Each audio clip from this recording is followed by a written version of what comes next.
عاود ردني الى حيفا اللي هي عندي فيها المسكن، واللي هي غادي يجي فيها الموتور ديالي اللي جاي من اليونان.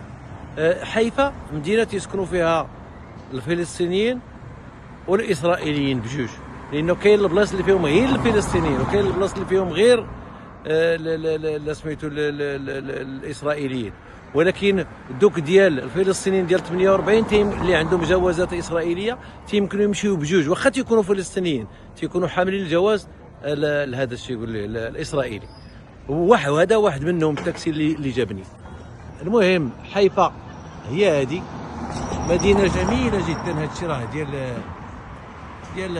بالنسبه للكنيسه،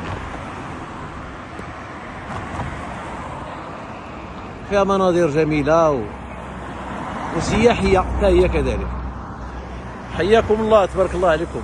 والله مازال ما فطرت، يلا شربت الماء، يلا تبارك الله عليكم، سلام.